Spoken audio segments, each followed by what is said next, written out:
नमस्कार सगळ्यांना. आवाज येतोय का सांगा सर? ठीक आहे. चलो. सो आपण काल राज्यसेवा पूर्व परीक्षा त्याच्याबद्दलचे सगळे टॉपिक्स जे आयोगाने मेन्शन केलेले हे इन डिटेल बघितले. हा सगळा सिलेबस जो आपण अभ्यास करताना बघतो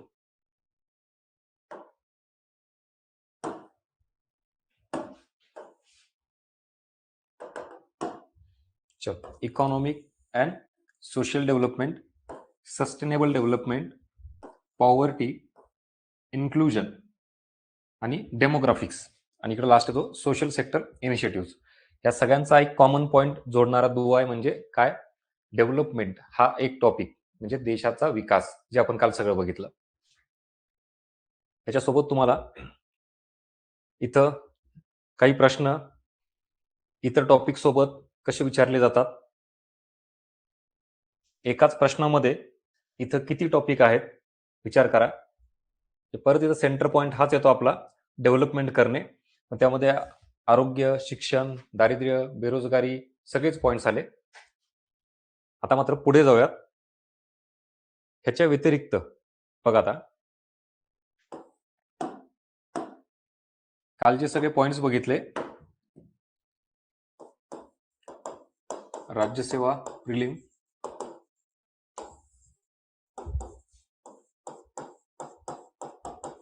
जे आता आयोगाने दिलेले टॉपिक आहेत ना, तर ते ऍज इट इज कुठल्या बुकमध्ये नाही आहेत. जसं मी तुम्हाला म्हणलं, समावेशन हा कुठला टॉपिक आहे, किंवा सोशल सेक्टर इनिशिएटिव्ह हा काय टॉपिक आहे का, तर त्या योजना आहेत.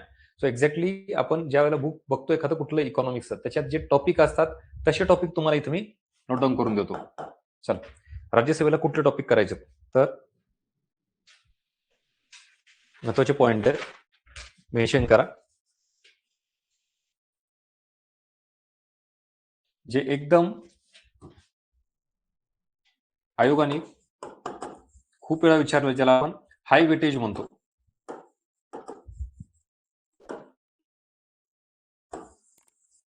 हे टॉपिक मेन्शन करा. ह्याच्यामध्ये आर्थिक वाढ, आर्थिक विकास, आता ह्या कन्सेप्ट वाटत असतील तुम्हाला, तर हे सेपरेट टॉपिक आहे. तुम्हाला इन डिटेल व्यवस्थित इकॉनॉमिक ग्रोथ काय ही कन्सेप्ट समजून घ्यावी लागेल. आफ्टर दॅट इकॉनॉमिक डेव्हलपमेंट म्हणजे आर्थिक वाढ आणि आर्थिक विकास, ह्या दोन्ही कन्सेप्ट नीट समजून घ्या. त्याच्यानंतर पुढे येतो तुम्हाला इथं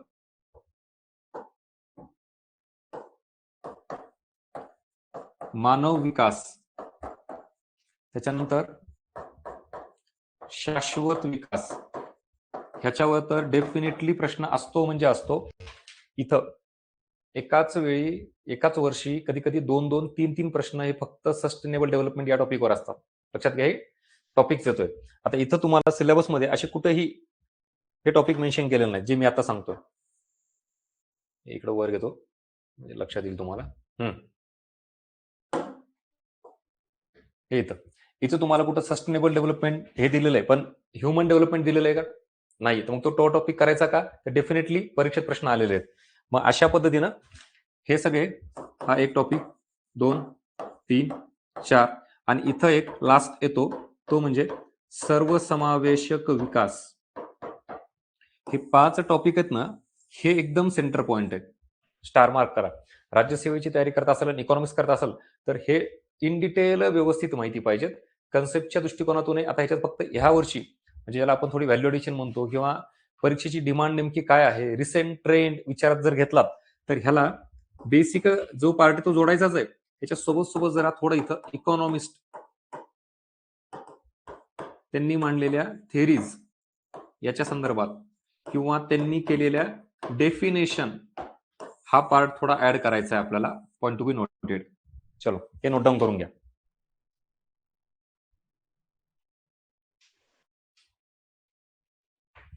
हा मेन सिलेबस आहे, ठीक आहे. आणि ह्याच्यात काय व्हॅल्युएशन करायची लक्षात घ्या. हे पण सगळं मटेरियल रेडीमेड आहे, डोंट वरी. तुम्हाला कुठून तरी सर्च करायचंय, मग हे इकॉनॉमिस्ट कुठून आणायचे, त्याच्या थेरीज कुठून करायच्यात, सगळं पूर्ण रेडीमेड नोट स्वरूपात आहे, डोंट वरी. फक्त काय करायचं हे तुम्हाला माहिती असू द्या. चल, आता याच्या व्यतिरिक्त पुढचे टॉपिक, पॉवर्टी, दारिद्र्य हा टॉपिक मेन्शन केलेला आहे. आता दारिद्र्य मेन्शन केलाय, बेरोजगारी दिलेलं नाही. याचा अर्थ बेरोजगारी करायची नाही का? तर बेरोजगारी तुम्हाला करावी लागेल. काय होतं, कधी कधी डायरेक्टली प्रश्न येत नाही, पण काही गोष्टी ह्या तुम्हाला इनडायरेक्टली विचारल्या जातात, माहिती पाहिजेच. जसं की ह्या इथं प्रश्नामध्ये तुम्हाला इथं आता हा आयोगाचा प्रश्न बघा. हे इथं काय आहे, बेकारी निर्मूलन म्हणजे कुठला टॉपिक आहे? बेरोजगारी टॉपिक. बरं, सिलेबस मध्ये दिलाय का? नाही. पण प्रश्न आहे का? तर आहे ना. सो डायरेक्टली जरी नसेल की तुम्हाला बेरोजगारीच्या काही व्याख्या विचारल्यात, बेरोजगारीचे प्रकार विचारलेत, पण आपल्याला तो टॉपिक करायचा आहे. लक्षात घ्या. ह्याचं काय रिझन आहे? आपण जर डेव्हलपमेंट बघत असू, त्यातही सर्वसमावेशक विकास, इन्क्लुझिव्ह डेव्हलपमेंट बघत असेल, तर विषय येतो ग्रामीण भागाचा विकास करणे, तळागाळातील घटकांचा विकास करणे. आणि मग मॅक्झिमम भारतामध्ये जर बघितलात तुम्ही, ऍज कम्पेअर टू शहरी भाग, ग्रामीण भागामध्ये बेरोजगारीचं प्रमाण जास्त आहे. त्यातही कृषी क्षेत्रामध्ये प्रमाण जास्त आहे. तर मग बेरोजगारी दूर करणे, रोजगार निर्मिती करणे म्हणजेच विकास करणे. सो इनडायरेक्टली परत तुम्ही डेव्हलपमेंटच्याच कन्सेप्टला याची लिंक लावू शकता. बर, प्लॅनिंग, ज्याला आपण इकॉनॉमिक प्लॅनिंग म्हणतो, आर्थिक नियोजन. आर्थिक नियोजनामध्ये सुद्धा तुम्ही बघा, पंचवार्षिक योजना ज्यावेळेला आपण अभ्यास करतो, पहिली दुसरी असं करत करत 12 पंचवार्षिक योजनेपर्यंत, त्यामध्ये मॅक्झिमम पंचवार्षिक योजनेचा मेन फोकस हा काय राहिलेला आहे? पॉवर्टी आणि अनएम्प्लॉयमेंट. देशात जर आपल्याला विकास करायचा असेल, इव्हन तुम्ही ह्युमन डेव्हलपमेंट, मानव विकास हा टॉपिक आहे तुम्हाला, त्या मानव विकासाच्या टॉपिकमध्ये सुद्धा ह्या गोष्टी येतात. आपण देशातील लोकांचा विकास करणे म्हणजे काय करणे? तर त्यांना हेल्थ, एज्युकेशन, त्यांच्यामध्ये स्किल डेव्हलप करणे. मग त्यांच्या जर एज्युकेशन, हेल्थ, स्किल हे फॅक्टर डेव्हलप केले, तर ऑटोमॅटिकली त्यांना चांगला जॉब मिळतो, म्हणजे ते बेरोजगार राहणार नाहीत. बरं, देशातील लोकांचा राहणीमानाचा दर्जा सुधारणे म्हणजे काय करणे? तर स्किल, एज्युकेशन, हेल्थ दिल्यामुळं त्यांना कुठेतरी जॉब मिळतो. जॉब करताना त्यांना काहीतरी इन्कम अर्न होतं, जनरेट होतं, आणि मग त्या उत्पन्नातून त्या स्वतःच्या बेसिक नीड्स पूर्ण करतात. मग अन्न, वस्त्र, निवारा, शिक्षण, आरोग्य सगळंच, आणि स्टँडर्ड ऑफ लिव्हिंग वाढतं, आणि त्याच्यामुळे दारिद्र्य सुद्धा दूर होतं. म्हणजे एका नाण्याच्या दोन बाजू येते. लक्षात घ्या. हे सुरुवातीचे लेक्चर तुम्हाला हेच सांगणार आहे की परीक्षेची नेमकी डिमांड काय. आता एक्झॅक्टली ज्यावेळेला आपण बॅच लावत नाहीत, गायडन्स घेत नाहीत, तेव्हा आपल्याला काय लक्षात येतं? तुम्ही फक्त काय करता माहिती का? इथं आयोगाने दिलेला सिलेबस बघा ना, एका ओळीमध्ये सिलेबस दिलाय. पण तुम्ही कालचा लेक्चर बघितला असाल, ह्या सुद्धा गोष्टींमध्ये किती अर्थ लपलेला आहे. म्हणजे इथं डेव्हलपमेंट आहे, तर कुठल्या प्रकारची डेव्हलपमेंट आहे? तर ह्या सगळ्या प्रकारची डेव्हलपमेंट तुम्हाला करायच्या. म्हणजे economic growth, economic development, human development, sustainable development, inclusive development सगळं करायचं आहे. पण इथं तुम्हाला पॉवर्टी दिलेलं आहे, अनएम्प्लॉयमेंट दिलं नाही. तुम्हाला सर नाही आहे सिलेबसला, नका करू मग. पण प्रश्न दाखवला ना आत्ताच तुम्हाला, त्याच्यामध्ये पर्यायामध्ये काय असं ना, पण बेरोजगारीचा संबंध येतो. आणि आता मी तुम्हाला हेच सांगत होतो की एका नाण्याच्या दोन बाजू आहेत. म्हणजे तुम्ही फक्त दारिद्र्य करून सोडून चालत नाहीये, बेरोजगारी करावं लागेल. बरं, मुळात देशातील दारिद्र्य दूर करायचं असेल तर काय करायचंय? गरिबी दूर करायची तर लोकांचं उत्पन्न वाढवावं लागेल. मूलभूत गरजा पूर्ण करण्याइतपत उत्पन्न. उत्पन्न जर वाढवायचं असेल तर त्यांना काहीतरी काम द्यावं लागेल. म्हणजेच काय करावं लागेल? रोजगार निर्माण करावा लागेल. म्हणजेच काय करावं लागेल? बेरोजगारी कमी करावी लागेल. सो याचा संबंध याच्याशी आला का, हे आपल्याला कळायला फार वेळ लागतो. आणि मग अशा स्वरूपातील, ज्याला आपण इंटरलिंकिंगचे प्रश्न म्हणतो, हे टॅकल होत नाहीत. आणि मग असं वाटतं की सर मी केलेला अभ्यास आणि आयोगाचे प्रश्न मॅचेस होत नाहीत. असं होतंय का? बघा ना, कितीतरी विद्यार्थी आहेत, अभ्यास खूप करतायत, पण मग स्कोर येत नाही. त्यातही इकॉनॉमिक्समध्ये तर शक्यच नाही. बाकी विषयात तरी समजा हिस्ट्री, जिओग्राफी, पॉलिटीमध्ये काहीतरी हे कर, इकॉनॉमिक्समध्ये हा सगळा किचकटपणा आहे. ही सगळी जी मिक्सिंग आहे, इंटरलिंकिंग आहे. तुम्ही एक गोष्ट अजून लिहून ठेवा, राज्यसेवेला डीप अंडरस्टँडिंग लागते, हा पहिला पॉईंट. आणि त्याचसोबत सोबत इंटरलिंकिंग लागते. म्हणजे एक टॉपिक केला आणि मला मार्क आले असं होत नाही. तुम्हाला त्या टॉपिकचा इतर टॉपिकशी संबंध मी आता दाखवून देईल पुढे तुम्हाला काय प्रकार आहे. चला, इथपर्यंत कळतं? सांगा, लक्षात आलं मी काय सांगितलं ते? आपण टॉपिक डिकोड करतोय, हे मेन बेस आहे राज्यसेवेचा. आणि त्याच्या पुढचे टॉपिक अजून भले सिलेबसमध्ये नसतील, पण प्रश्न आहेत, ते टॉपिक तुम्हाला मी बाहेर काढून देतोय. आपल्याला त्याच्यावर फोकस करायचा आहे. चला, कन्फर्मेशन द्या एकदा.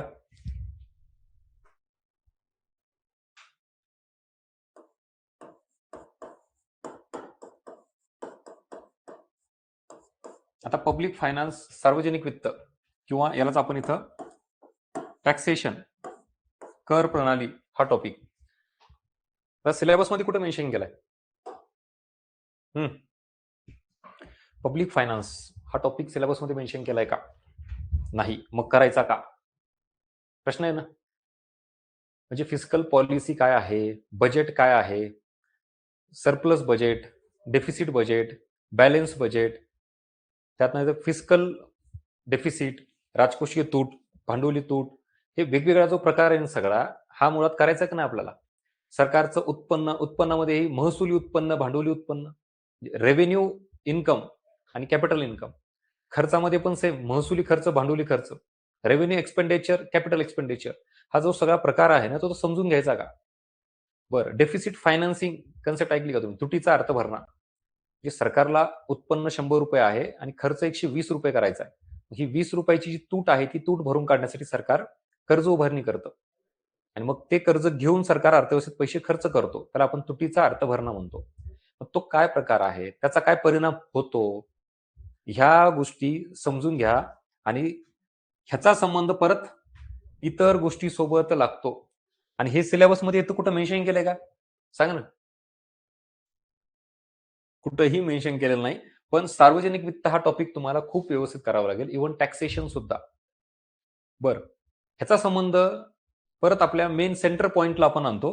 मेन सेंटर पॉइंट काय आपल्या सिलेबसचा? त्या सगळ्या प्रकारच्या विकासाशी आहे.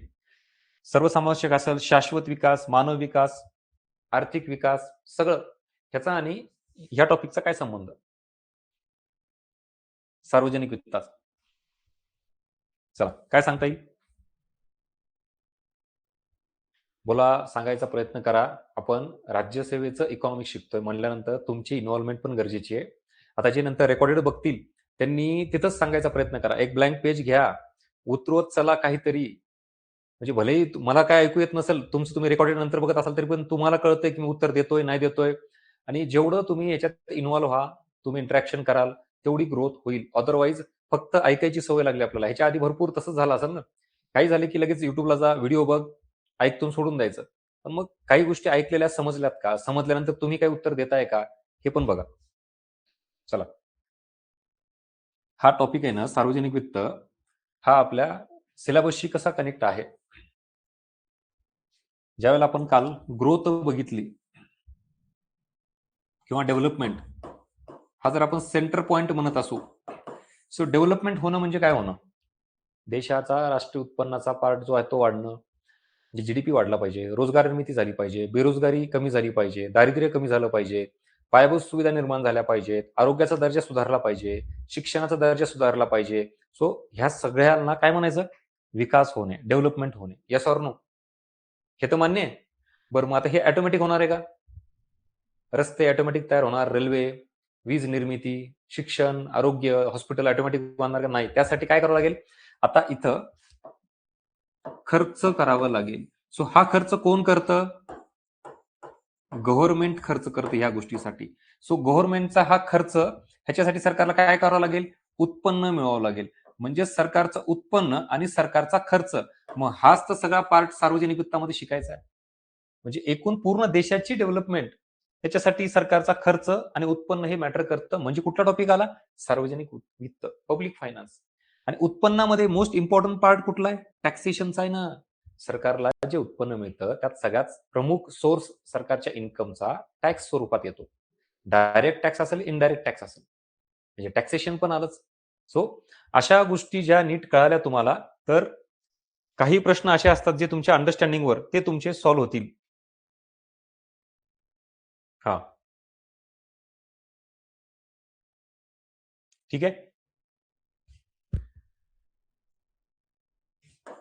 नेक्स्ट, आता अजून सिलेबसमध्ये भले मेन्शन नाही केलं पण तुम्हाला हा टॉपिक करावा लागणार आहे, तो म्हणजे आर्थिक नियोजन. पुढचा टॉपिक,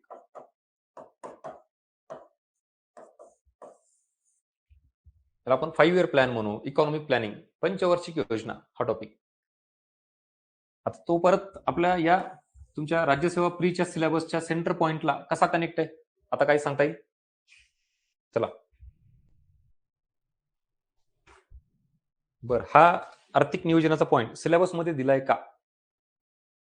इथं कुठं मेन्शन केलंय? कुठंच नाही. म्हणजे मेन्शन केलेले टॉपिक कुठले आहेत? हे टॉपिक आहेत जे सेंटर पॉइंट आहेत सिलेबसमध्ये, सरळ सरळ हे दिसतात, हे करायचंय. पण ह्याच्या सोबत अजून कुठले टॉपिक करायचे त्याच्याबद्दल आपण चर्चा करतोय. त्याच्यामध्ये दारिद्र्य आलं, बेरोजगारी, सार्वजनिक वित्त आणि आर्थिक नियोजन, 5 इयर प्लॅन ज्याला आपण म्हणतो. मुळात आर्थिक नियोजन, इकॉनॉमिक प्लॅनिंग म्हणजे सरकारचं एक प्रकारचं धोरण आहे. आणि भारतामध्ये हे इकॉनॉमिक प्लॅनिंग, आर्थिक नियोजन आपण किती वर्षासाठी राबवतो? 5 वर्षासाठी, 5 इयर. यालाच आपण 5 इयर प्लॅन असं म्हणतो, म्हणजेच पंचवार्षिक योजना. आणि या पंचवार्षिक योजनेमध्ये काय असणार आहे? पहिली पंचवार्षिक योजना 1951 ते 56, दुसरी 56 ते 61, अशा 5-5 वर्षाच्या ह्या ज्या पंचवार्षिक योजना आहेत, म्हणजे गव्हर्नमेंटचे प्लॅन आहेत. कशा संबंधित? डेव्हलपमेंट. म्हणजे भारत स्वतंत्र झाल्यानंतर आपण प्लॅनिंग एक्सेप्ट केलं, स्वीकारलं, की आता आपल्याला विकास करायचा असेल तर काहीतरी प्लॅन करून डेव्हलपमेंट करावी लागेल. मग पहिल्या पंचवार्षिक योजनेमध्ये ऍग्रिकल्चरवर फोकस केला, दुसऱ्या पंचवार्षिक योजनेमध्ये गेलो आपण इंडस्ट्री सेक्टरवर फोकस केला. सो हे काहीतरी प्लॅन आहे आणि ह्या प्लॅन मार्फत काय केलं आपण? रोजगार निर्मिती कशी होईल, बेरोजगारी कशी कमी होईल, दारिद्र्याचं प्रमाण कसं कमी होईल, आर्थिक विषमता कशी कमी होईल, आरोग्य, शिक्षण, म्हणजेच एकंदरीत काय केलं आपण? परत डेव्हलपमेंटच. आणि मग डेव्हलपमेंटचा संबंध आर्थिक नियोजन म्हणजेच 5 इयर प्लॅन सोबत. सार्वजनिक वित्ताचा संबंध ह्याच्यासोबत. आता दारिद्र्य, बेरोजगारी हे दूर करणे म्हणजे परत काय आलं? डेव्हलपमेंटच आली.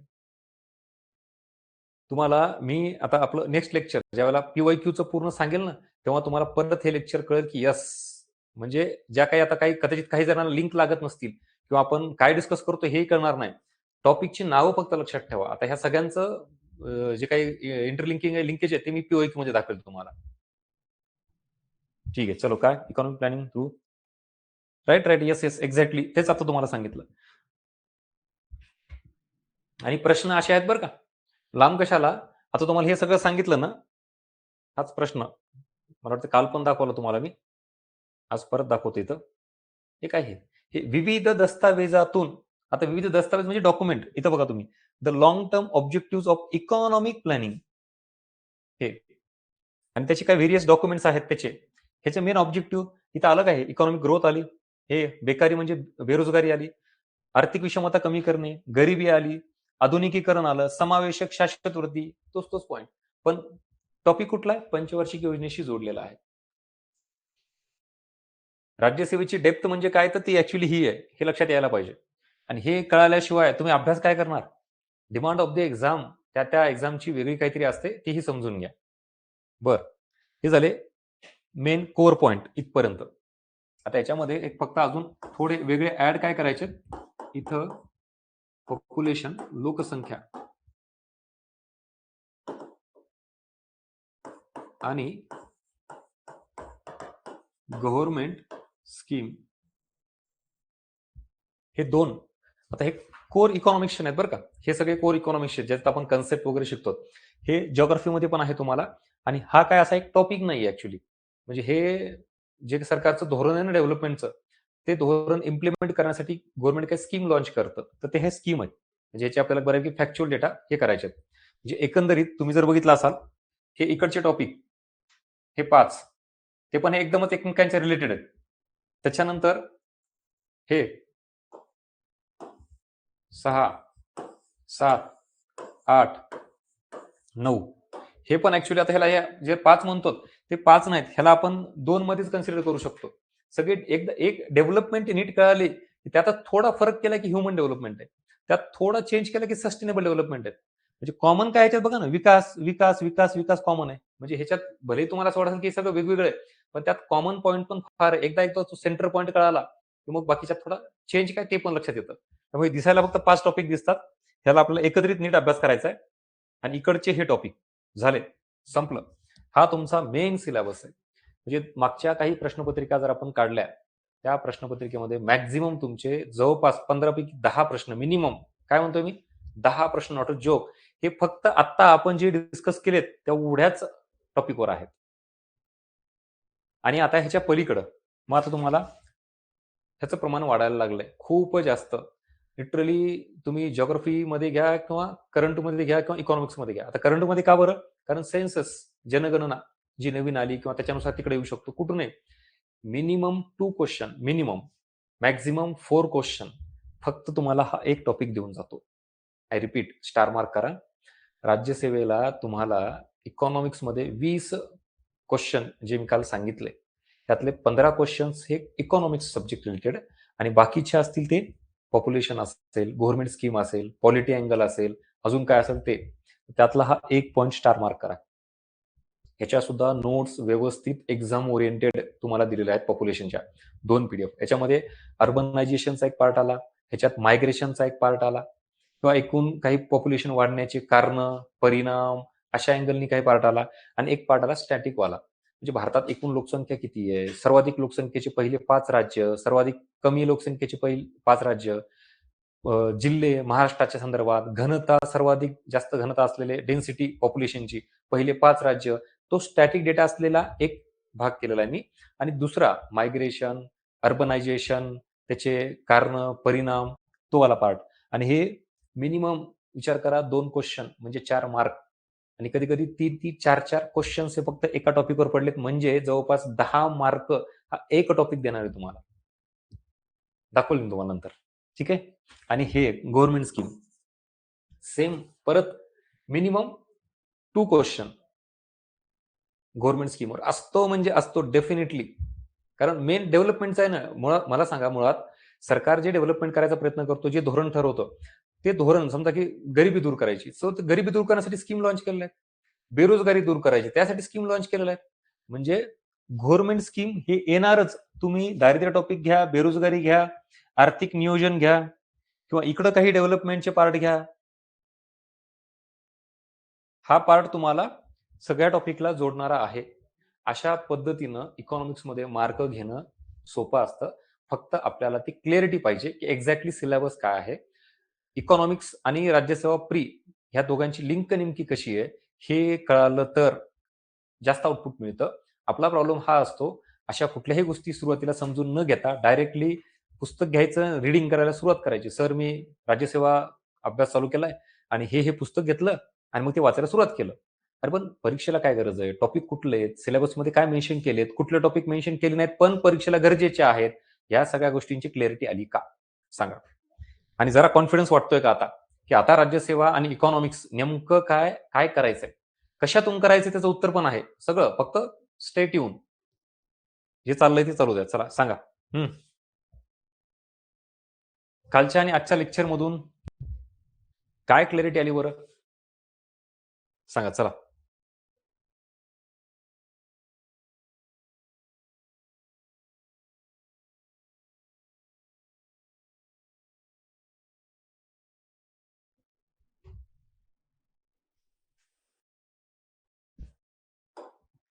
काय सांगता येईल? काय लक्षात आलं?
चलो काय main topics, not mention topics.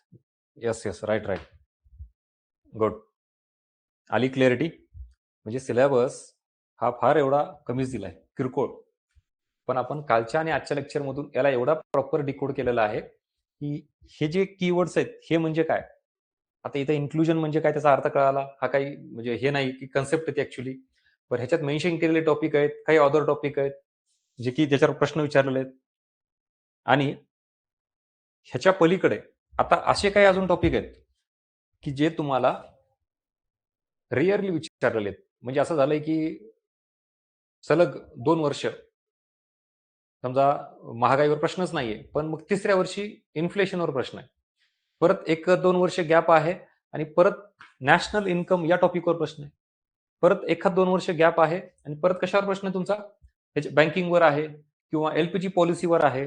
म्हणजे आता काही असे टॉपिक आहेत की ज्याला वेटेज आहे, पण हाय वेटेज टॉपिकमध्ये कन्सिडर होत नाहीत. कारण ह्याच्यामध्ये फ्रिक्वेंटली प्रश्न याच्यावर नाही आहेत. आणि हाय वेटेज टॉपिक आणि फ्रिक्वेंटली प्रश्न आहेत ते कुठले टॉपिक आहेत?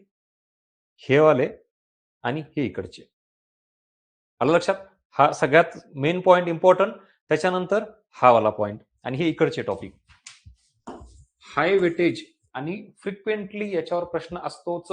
एवढाच एरिया खूप जास्त आपल्याला व्यवस्थित करायचा आहे. आफ्टर दॅट त्याच्यानंतर मग मात्र तुम्हाला अजून काही टॉपिक आहेत जे ऍड करावेच लागतील. लक्षात घ्या, विषय हा आहे, आता आपण एक्झाम देतो म्हणल्यानंतर खूपच जास्त असं प्रिडिक्ट करणे, नाही एवढं केलं कीच मार्क येतात, हा तुम्ही जो काही अप्रोच असतो ना विद्यार्थ्यांचा, नाही सर मला एवढंच द्या, असं नसतं. त्यातही आता कॉम्पिटिशन बघता एकंदरीत तुम्हाला रिस्क घेऊन चालणार नाही. म्हणजे आयोगच कधी कधी स्वतःचा पॅटर्न पूर्ण चेंज करतो ना. म्हणजे आपण हे सगळं जे आता मी सांगितलं हे कशाच्या बेसिसवर सांगितलं? मला वाटतं म्हणून नाही. आयोगाच्याच मागच्या 5-6 वर्षांच्या प्रश्नपत्रिका PYQ ते घेतलं आणि त्याच्यावरून मी ते टॉपिक काढलेत. माझ्या मनाचे टॉपिक नाहीयेत. बरं, आता पुढच्या वर्षी काय पॉसिबिलिटी आहे? आयोग चेंज करतो, पण फार ड्रास्टिक चेंज होत नसतो कधीच. काही बेसिक जे आहे ना, असा काही एक फ्रेम ही फिक्स असते. म्हणजे समजा 15 प्रश्न आहेत, तर 15 पैकी एक 10 ते 12 क्वेश्चन ह्याच्यात काही चेंज होत नाही. पण मग जर आता काही अजून 2 किंवा अजून काही 3 किंवा मॅक्स कधी कधी 4 क्वेश्चनचा एरिया हा बदलतो. म्हणजे असा नियम नाही ना फिक्स, की आयोगाने आतापर्यंत काय केलं, ह्या टॉपिकवर फोकस केलं आणि बाकीच्या ह्या टॉपिकवर. आता बेरोजगारीवर प्रश्न आलाच पाहिजे असा काही नियम आहे का? नाही ना. मग ह्या वर्षी आयोग काय करतं, पूर्ण हा टॉपिक स्किप करतो. पुढच्या वेळेस काय होईल, पूर्ण दारी टॉपिक स्किप होतो. फिक्स नसतं काय. आणि मग होतं काय, मग हे टॉपिक एंट्री करतात. मग कधी कधी तुम्हाला बघा नॅशनल इन्कम, राष्ट्रीय उत्पन्न याच्यावर प्रश्न दिसतो. कधी कधी इन्फ्लेशनवर प्रश्न दिसतो. कळतंय मला काय म्हणायचं ते? त्यामुळे आता आपण ऍज अ स्टुडंट म्हणून जो मेन सिलेबस आहे तो करायचाच आहे, पण त्याला अजून सप्लिमेंट असलेले काही टॉपिक आहेत आपल्याला करावे लागतील. त्याचं वेटेज जरी कमी असलं तरी आपल्याला तो विषयही कळायला पाहिजे आणि काही गोष्टींची ही काय म्हणतो आपण त्याला, प्रिडिक्टिबिलिटी ही आपण करू शकत नाही. सो आपण त्याला तयार असणं गरजेचं आहे एक स्टुडंट म्हणून. नाहीतर मग काय होतं, आयुष्य लाईफ पूर्ण रिस्कवर जाते, जुगार खेळल्यासारखं होतं जर तरच्या गोष्टी करायच्या नाहीत. त्यातले हे पुढचे टॉपिक आहेत जे आपण करतोय ते. आता अजून ह्याच्यात टॉपिक आहेत जसं की इथं नॅशनल इन्कम, त्याच्यानंतर एलपीजी पॉलिसी, चलन व पैसा हा टॉपिक आहे, महागाई, आरबीआय आणि बँकिंग हे टॉपिक त्याच्यामध्ये ऍड करा.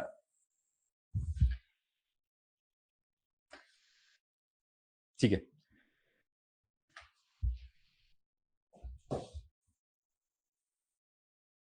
म्हणजे एकंदरीत कन्क्लुजन ज्यावेळेला आपण बॅच लावतो तेव्हा बॅचमध्ये ऍज अ सब्जेक्ट हा इकॉनॉमिक्स हा आपल्याला घ्यावा लागतो. बघा आता तुम्हाला सर आता हे एवढेच टॉपिक आपल्याला फुल फोकस करायचे, एवढेच घ्यायचेत का? तर असं नाहीये. आता आपण टॉपिक कुठले कुठले घेणार आहेत, तुम्ही ज्या वेळेला एखादी एक्झाम टार्गेट करता तेव्हा तुम्हाला हा सब्जेक्ट दिलेला आहे. मी आता 2 वाक्य लिहितो, नीट समजून घ्या. इकॉनॉमिक्स मध्ये काय करायचंय तुम्हाला, हे इकॉनॉमिक्सचे टॉपिक्स कुठले टॉपिक्स करायचे, तर सरळ सरळ सिलेबस मध्ये मेन्शन केलेले टॉपिक जे आयोगाने क्लिअर कट सिलेबस दिलेला आहे तो एका ओळीचा तो. आता इथं काही टॉपिक आहेत, हे टॉपिक जे मी तुम्हाला सांगितलेत सिलेबस मध्ये मेन्शन केलेत का? नाही. मग तू इकडे घेतला नाही, पण त्याच्यावर प्रश्न आहेत का? तर आहेत. मग मी हे टॉपिक जे आणले ते कुठून आणलेत? PYQ based topic. एकूण इकॉनॉमिक्स मध्ये कुठले टॉपिक करायचे ह्या प्रश्नाचं उत्तर काय? सिलेबस मध्ये दिलेले टॉपिक, पण ते फारच मोजके दिलेत. आणि तेवढेच करून दिलं चालेल का? नाही.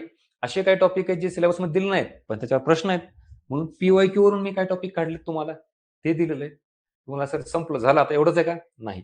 आता इथे येतं आपल्याला असे काही टॉपिक्स करायचे आहेत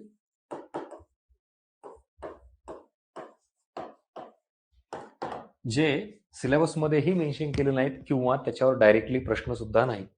पण हे टॉपिक का करायचे? काही बेसिक अंडरस्टँडिंग त्या सब्जेक्ट बद्दल, त्या टॉपिक बद्दल ही तुम्हाला असलीच पाहिजे. काही प्रश्न हे तुमच्या अंडरस्टँडिंगवर सॉल्व्ह होतात. काही प्रश्न इंटरलिंकिंग ज्यावेळेला लावतो ना आपण, तेव्हा इतरही टॉपिक तुम्हाला माहिती असले पाहिजे. जसं की आता इन्फ्लेशन हा टॉपिक आहे, तुम्हाला एवढाच परीक्षेत विचारलेला आहे. पण इन्फ्लेशन करून चालत नाही. महागाई ज्यावेळेला हा टॉपिक करतो, तेव्हा तुम्हाला अर्थव्यवस्थेमध्ये असलेला चलन पुरवठा, मनी सप्लाय म्हणतो आपण त्याला, त्याची बेसिक काहीतरी माहिती पाहिजे ना. इन्फ्लेशन, वस्तूंची किंमत वाढते कशी? डिमांड अँड सप्लाय, बरोबर? मग ही डिमांड कशामुळे वाढते? बघा, एक उदाहरण देतो तुम्हाला, म्हणजे हे का गरजेचे असे काही टॉपिक आहेत. आता उदाहरणार्थ मागणी आणि किंमत, म्हणजे एखाद्या वस्तूची मागणी वाढली की किंमत वाढते, ज्याला आपण महागाई म्हणतो. महागाई निर्माण होते.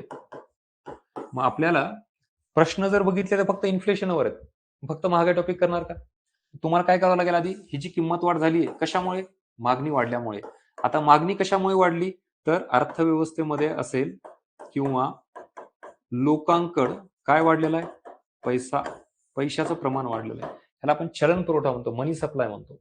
मग एक्झॅक्टली चलन म्हणजे काय? नोटा, नाणी. मग ह्याच्यामध्ये M1, M2, M3 मनी आहेत. मग ते काय असतं? आरबीआयच्या मोजण्याच्या मेथड्स काय असतात? ते बेसिक तुम्हाला माहितीच पाहिजे. मग चलन पैसा हा टॉपिक केल्यानंतर तुम्हाला हे कळतं की अर्थव्यवस्थेत चलन पुरवठा वाढल्यामुळे मनी मल्टिप्लायर ही पण एक कन्सेप्ट आहे. त्याच्यामुळे महागाई निर्माण होते आणि हे होतं.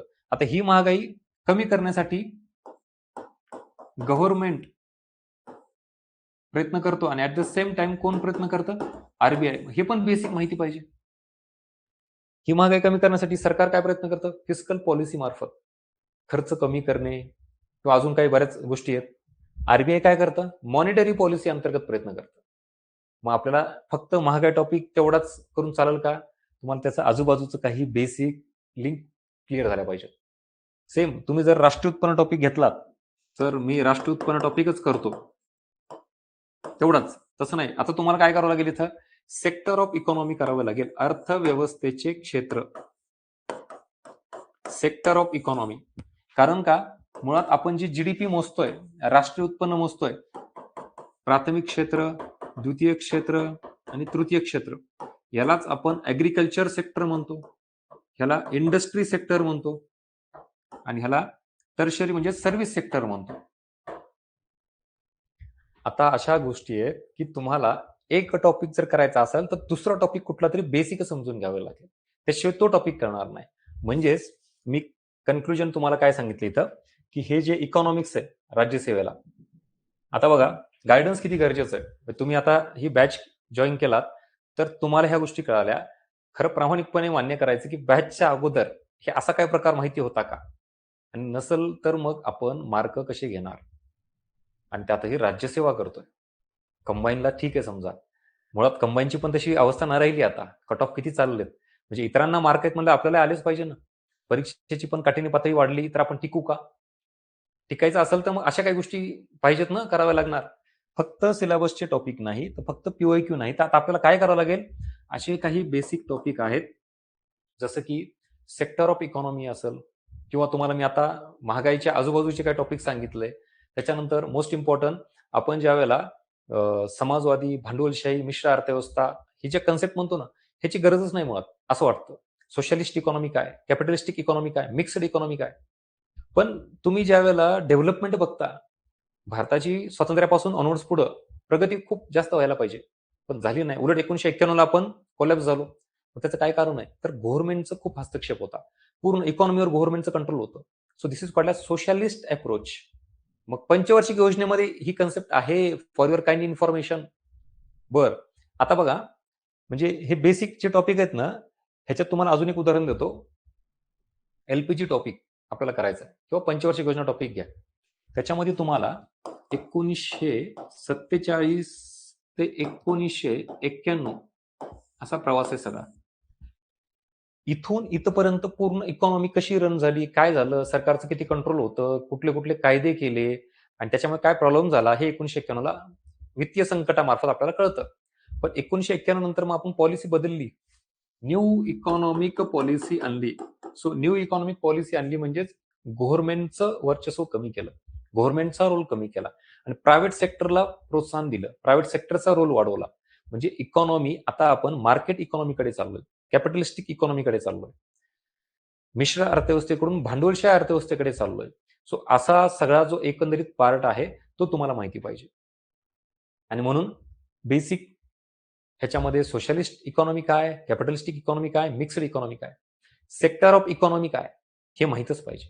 त्याच्याही पलीकडे जाऊन आपण ज्या वेळेला ह्या सगळ्या गोष्टी करतो, तुम्हाला मी प्रश्न दाखवतो लिटरली, थोडं PYQ कडे एकदा येऊ द्यात आणि मग तुम्हाला हे लेक्चर सगळं अजून कळेल की किती गरजेचं आहे. याच्यामध्येच तुम्हाला SAP आणि MES अशा कन्सेप्ट आहेत. सो मायक्रो इकॉनॉमिक्स आणि मॅक्रो इकॉनॉमिक्स हे परत बेसिक आहे, जे इथं कामाला येतं, जे की सिलेबसमध्ये मेन्शन केलेलं नाही. म्हणजे मी कंबाईनच्या बॅचला तेच सांगतो, इतरही काही गोष्टी जे आहेत ना, तुम्ही राज्यसेवेला असाल, कंबाईनला असाल, व्हॉट एव्हर, तुम्ही इकॉनॉमिक्स जर शिकत असाल तर तुम्हाला बेसिक गोष्टी माहितीच पाहिजेत. त्याचं डायरेक्टली जरी आउटपुट नाही मिळत असेल, पण इनडायरेक्टली इतर टॉपिक समजून घेण्यासाठी किंवा इंटरलिंकिंगचे प्रश्न सॉल्व्ह करण्यासाठी तुम्हाला हा बेस क्लिअर पाहिजे. क्लिअर? काय सांगितलं इथपर्यंत लक्षात आलं का? सो आता आपला पूर्ण सिलेबस हा एवढा आहे. उलट मी जर फक्त सिलेबसनुसार धरून गेलो ना, राज्यसेवेला एवढाच सिलेबस मेन्शन केला, मी एवढाच घेईल, लगेच बॅच संपली, जिकडे तिकडे, बाकी तुम्ही करा काय करायचं ते. पण मी तसं न करता उलट सुरुवातीलाच तुम्हाला सांगितलंय की आपल्याला म्हणजे बॅच कुठली असू द्यात, राज्यसेवेची, कंबाईनची, व्हॉटेवर, मी पहिल्यांदाच सिलेबस डिकोडिंग आणि PYQ अनालिसिस घेतो. म्हणजे त्या परीक्षेची नेमकी डिमांड काय हे तुम्हाला कळू द्यात. चला आता काय क्लिअरिटी आली सांगा. चलो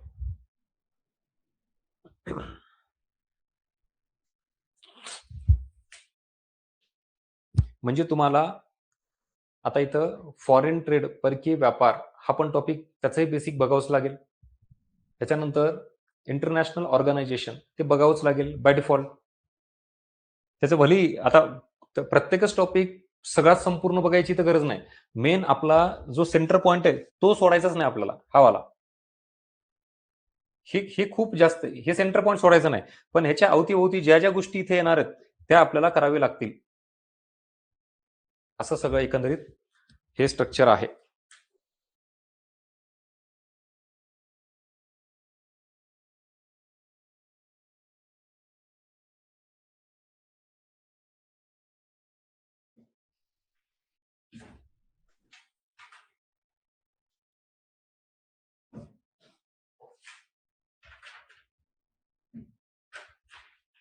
ठीक आहे.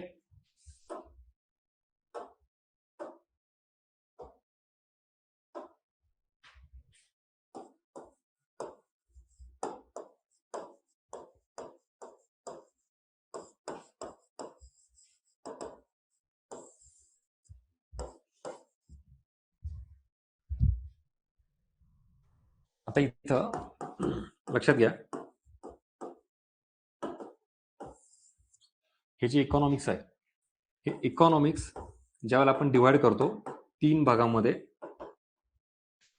कुठलाही टॉपिक घ्या तुम्ही, कुठलाही, लक्षात घ्या. आता जे आता मी सिलेबस तुम्हाला सगळा सांगितला, आता तो एक जरी टॉपिक तुम्ही घेतला तर त्याच्यामध्ये काय येतं, कुठल्याही एका टॉपिकमध्ये त्या टॉपिकच्या कन्सेप्ट, त्या टॉपिक संदर्भातील फॅक्ट्स आणि त्याच टॉपिक संदर्भातील करंट.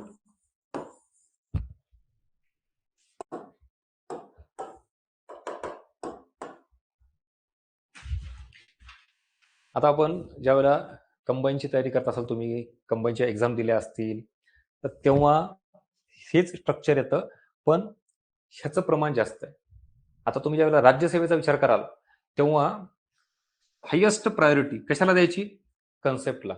राज्यसेवेच्या इकॉनॉमिक्स बाबत तुम्हाला इथं डीप अंडरस्टँडिंग हा शब्द जाणीवपूर्वक वापरतो, तोच रिझल्ट देणार आहे.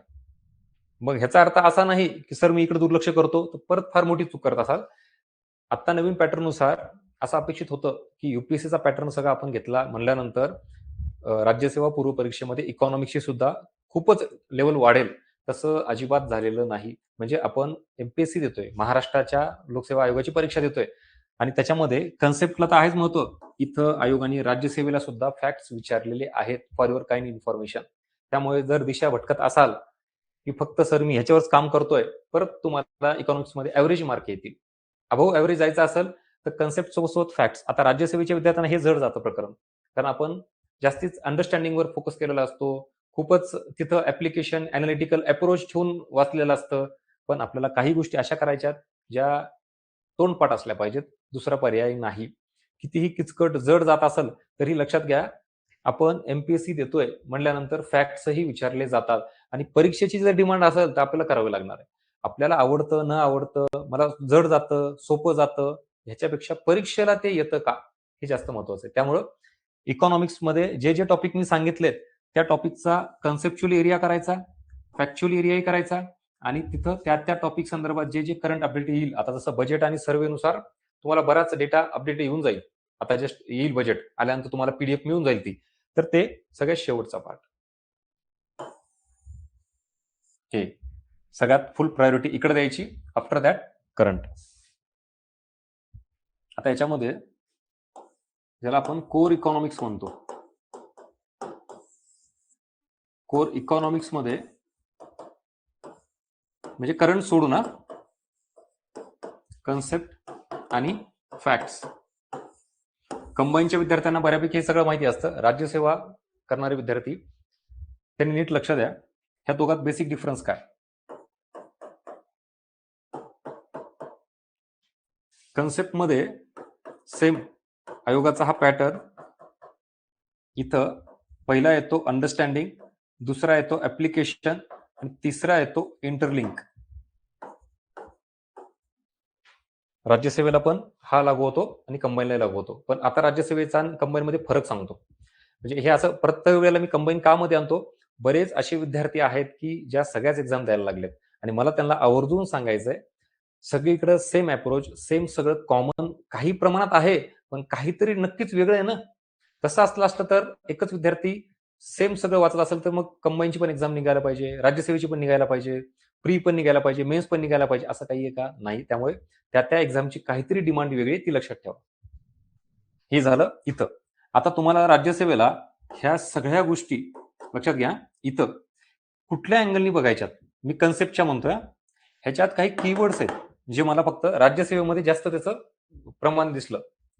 कन्सेप्ट ज्यावेळेला करतो तुम्ही कुठलेही अंडरस्टँडिंग, ऍप्लिकेशन, इंटरलिंक असेल, ह्याच्यामध्ये मेन आहे तुम्हाला क्लिअर कट त्याची डेफिनेशन ही प्रॉपर माहिती पाहिजे, ज्याला आपण त्याचा अर्थ म्हणतो. नेमकं काय समजलं मला, कुठलीही कन्सेप्ट घ्या. हा एक पॉईंट झाला. सेकंड, ह्याच्याबाबत इथं तुम्हाला त्याचे वैशिष्ट्य, फीचर्स, त्याच्यानंतर उद्दिष्टे, ऑब्जेक्टिव्ह,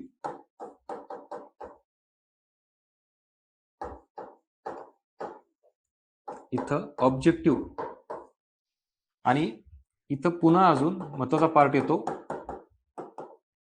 काही पार्श्वभूमी बॅकग्राऊंड असेल तर, ज्याला आपण बॅकग्राऊंड म्हणू.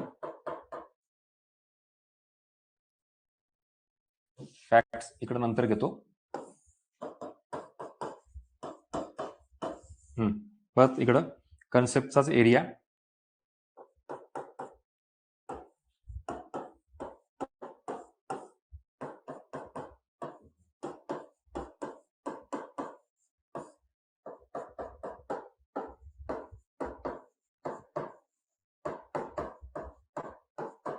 येस, चला. हा मात्र कम्प्लिटली जास्त विचारात घेण्याचा एरिया आहे राज्यसेवा इकॉनॉमिक्स पूर्व परीक्षा.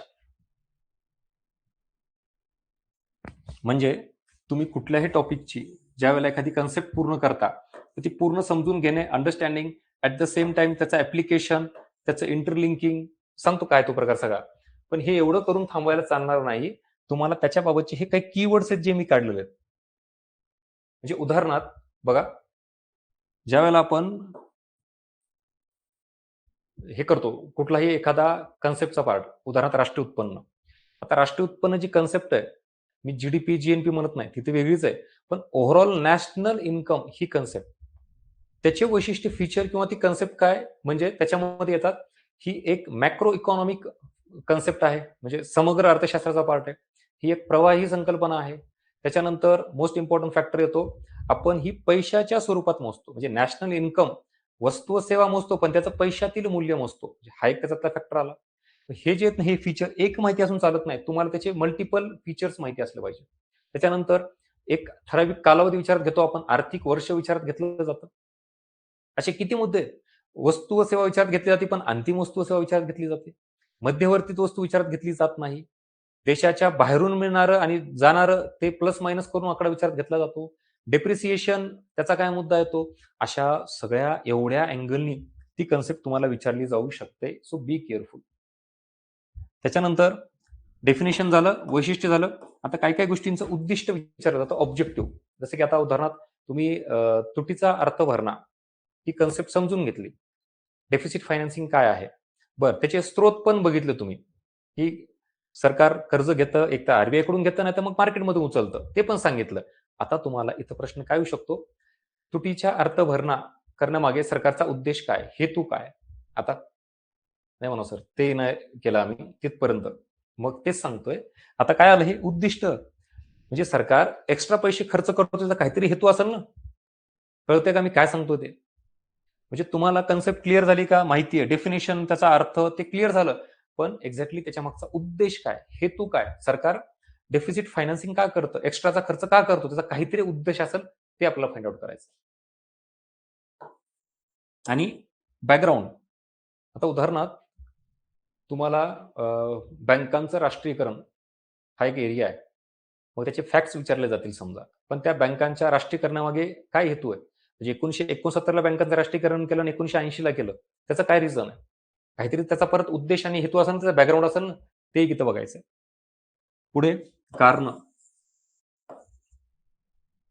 आता राज्यसेवेला प्रत्येक गोष्टी तुम्हाला फक्त समजून चालणार नाहीये, त्याच्यामागे काय रिझन आहे.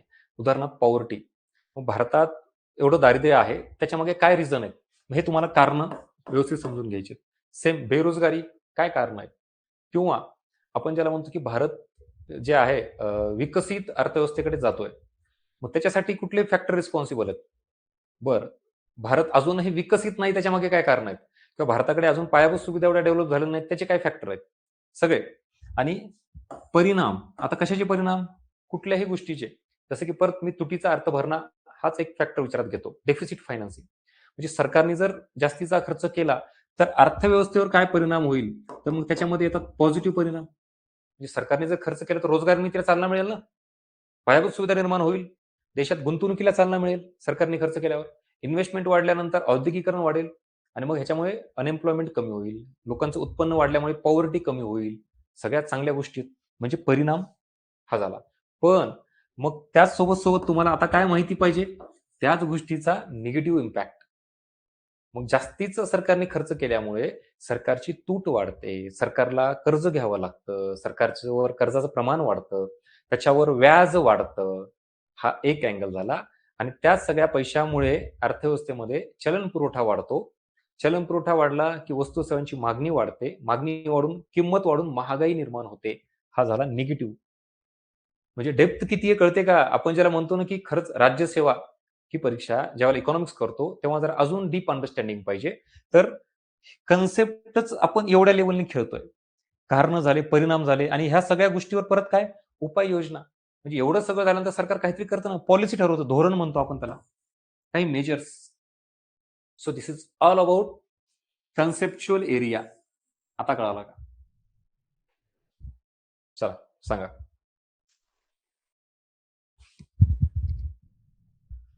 आणि हे कन्सेप्टच्या संबंधित तुम्हाला पुढे बरोबर ज्या वेळेला टॉपिक होईल ना, तेव्हा तुम्हाला हे लिंक करून देईल मी. अजून ते हे बाजूलाच राहिले इकडं. हे तर एकदम साधं सिंपल आहे. चला हे नोट डाऊन करून घ्या.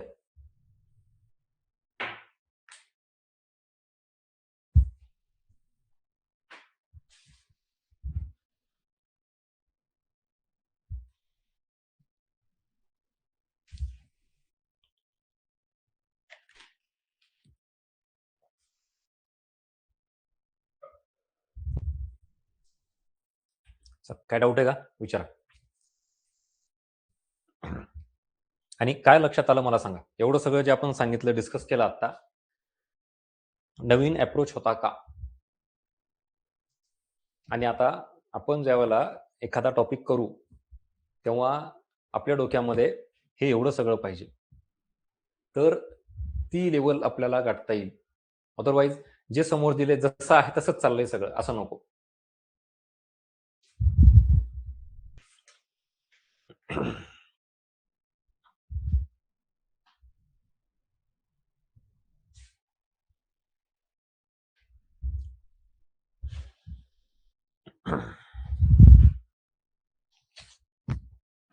बघा, एक साधं उदाहरण देतो तुम्हाला.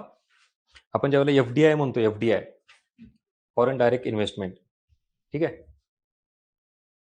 दुसऱ्या देशातून येणारी गुंतवणूक भारतामध्ये, ती जी गोष्ट आहे ती इथं लागू करायची म्हणलं तर कशी लागू करणार? ती कन्सेप्ट तुम्हाला माहिती पाहिजे, डेफिनेशन काय आहे, त्याच्याबद्दलचे काही पॉईंट्स. बरं, मग सरकार ती एफडीआय वाढवण्यासाठी जे प्रयत्न करतं त्याच्यामागे काहीतरी रिझन असेल ना, म्हणजे उद्दिष्ट असेल ना, सरकारचा हेतू असेल. आपण बघा, सतत सरकार काहीतरी प्रयत्न करतं एफडीआय वाढवण्यासाठी. एफडीआय एवढी आली, एवढी यायला पाहिजे. मग सरकारचा काहीतरी हेतू असेल ना, त्याचं काय कारण? भारतात जी एफडीआय येते, कमी असेल, जास्त असेल, त्याचे काही कारण असेल. म्हणजे एखाद्या वर्षी एफडीआय नाही आली, त्याची काय कारण असतील, किंवा खूपच एफडीआय गुंतवणूक भारतात आली, त्याचीही काही कारण असतील. परिणाम, समजा जी काही भारतात गुंतवणूक येते, मोठ्या प्रमाणात एमएनसी कंपनी येत आहेत, मग त्याचा परिणाम म्हणजे काही पॉझिटिव्ह पण असेल, निगेटिव्ह पण असेल. आणि मग परत उपाययोजना, धोरणं म्हणजेच एफडीआय वाढवण्यासाठी सरकार काय प्रयत्न करतं, जर पॉझिटिव्ह परिणाम असतील तर. आणि जर निगेटिव्ह असेल तर मग सरकार कमी करण्यासाठी काहीतरी उपाययोजना करत असेल. सो बसले का सगळं फिट? परत कन्सेप्ट कुठली? एफडीआय. आता कळालं? म्हणजे आपल्याला ह्या लेवलला ह्या सगळ्या गोष्टी बघायच्यात. म्हणजे तुमचा व्ह्यू एवढा ब्रॉड झाला पाहिजे की तिथं मग कुठल्याही अँगलनी प्रश्न विचारला तर तुम्ही तिथे तयार पाहिजे. आणि राज्यसेवेमध्ये हाच प्रॉब्लेम आहे. तुम्ही बघा, वेळ जास्त असतो. म्हणजे तुम्ही कंबाईनचा विचार केला तर 1 तास आणि 100 क्वेश्चन. प्रचंड स्पीड पाहिजे. राज्यसेवेला एकच म्हणजे क्वेश्चन 100च, पण तास 2. 2 तास आणि 100 क्वेश्चन. मग तरीही आपण तिथं मार्क घेऊ शकत नाही. का? कारण डेप्थ जास्त असते. ज्याला आपण अंडरस्टँडिंग म्हणतो, इंटरलिंकिंग म्हणतो, जो प्रकार आहे ना, तर तो खूपच जास्त असतो आणि तिथपर्यंत आपण पोहोचलेलो नसतो. म्हणजे खरी लढाई आता इथं ॲक्चुअली तुम्हाला कंटेंटची आहे, नॉलेजची आहे, स्पीडची नाहीये. राज्यसेवेला तुम्हाला 1 राउंड आरामशीर चांगला होतो आणि जर करायचंच म्हणलं तर 2 राउंड होतात 100 प्रश्नावर. पण कळालं तर.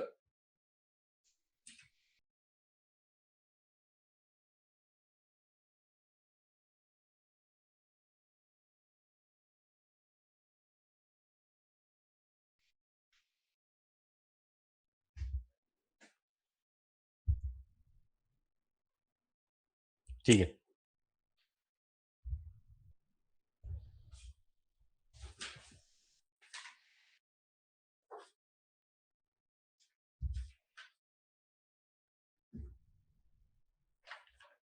हां. आता याच्यामध्ये आपण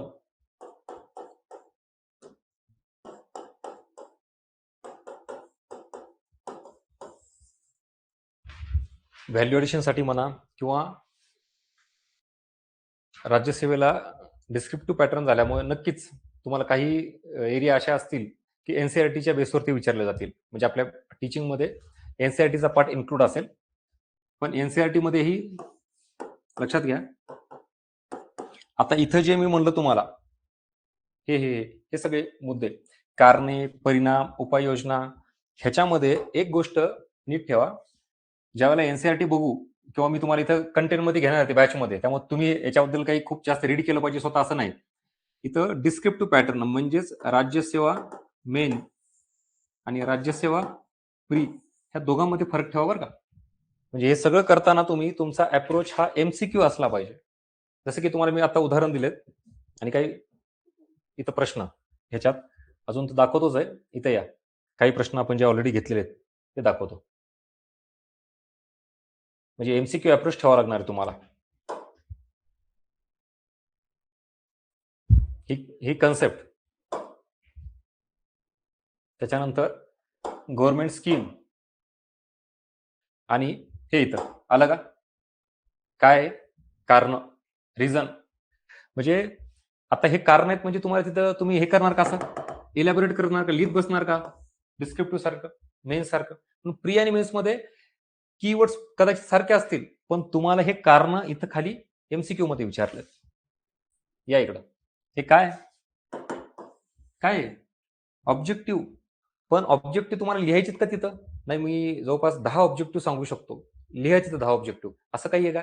आपण पूर्व परीक्षा, राज्यसेवा, इकॉनॉमिक्स ह्या गोष्टी बघतोय म्हणल्यानंतर क्लिअर पाहिजे. मला जे काही इथं समजून घ्यायचंय, हे करायचंय, ते डिटेलमध्ये तर घ्यायचंच आहे, पण at the same time MCQ अप्रोचने घ्यायचंय. म्हणून हे उद्दिष्ट आणि हे. आता हे जर तुम्ही ज्यावेळेला इकडे याल, परत मी जे आता सांगत होतो ते, आहेत का हे कीवर्ड्स? हे आता सांगितलेले कीवर्ड्स तुम्हाला प्रश्नात दिसले का? ही राज्यसेवा आहे का आता बरोबर? आणि हे इकॉनॉमिक्स आहे का? पण हेच कीवर्ड्स तुम्हाला इथं हे आन्सर रायटिंग ज्याला आपण म्हणतो त्याच्यासाठी नाही. ऍक्च्युली हे काय असणार आहे? एमसीक्यू. आता लक्षात आलं? नॉलेज तर घ्यायचंय, अभ्यास तर करायचा आहे, डेप्थ वाढवायची आहे. पण ते सगळं घेताना याची काळजी घ्या की ते नको ते तुम्ही राज्यसेवा मेन्ससाठी करायचं नाही. आपल्याला येणाऱ्या राज्यसेवा प्रीला जर टार्गेट करायचं असेल तर ते सगळा कंटेंट एमसीक्यू मार्फत विचारला जातो आणि आपल्याला त्याच्या दृष्टिकोनातून ते सगळं करायचंय. हा सगळ्यात महत्वाचा पार्ट.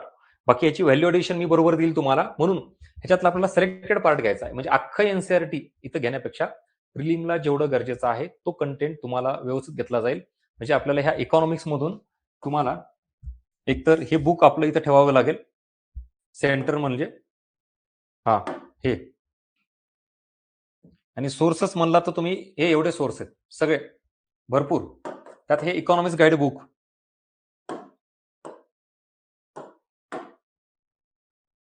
हे इकॉनॉमिक्स गाईड बुक, हे आणि बजेटचं सेपरेट पीडीएफ येईल तुम्हाला.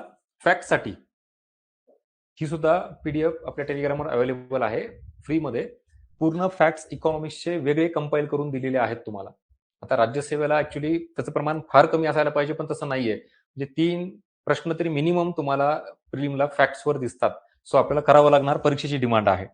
आणि स्टेट बोर्ड आणि एनसीआरटी हा मुद्दा आहे ना, हा आपल्या टीचिंगमध्ये आणि बुकमध्ये म्हणजे ह्या इकॉनॉमिक गाईडमध्ये ऑलमोस्ट कव्हर केलेला आहे बऱ्यापैकी, जे आपल्याला गरजेचं ते. त्यामुळे ह्याला तुम्ही फार स्वतः असं खूप रिडिंग वगैरे करण्यापेक्षा आपण ते बॅचमध्ये घेतोय तेवढं केलं तरी मोर दॅन इनफ.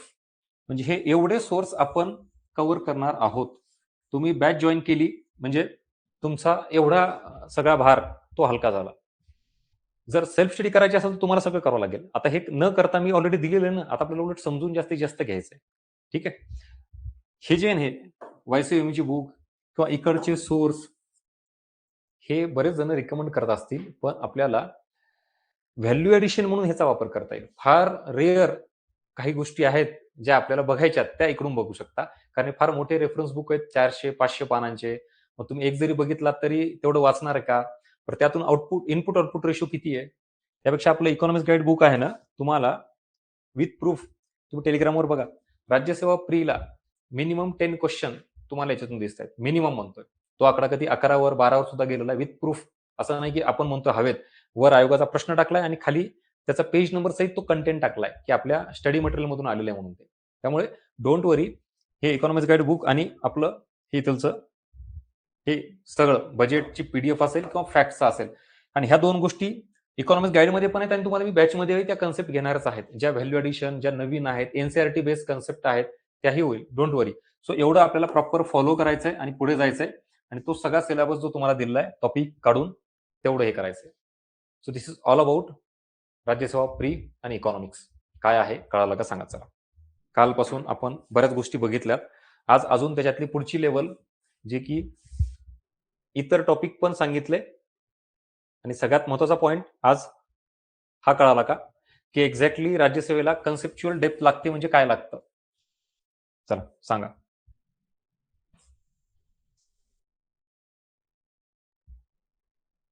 इथपर्यंत काय डाऊट आहे? आणि हा एक पॉइंट की कुठले कुठले टॉपिक करायचे. चला सांगा.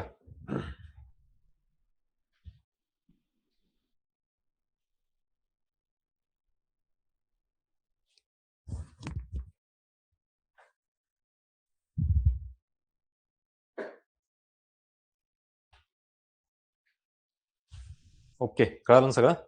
ठीक आहे.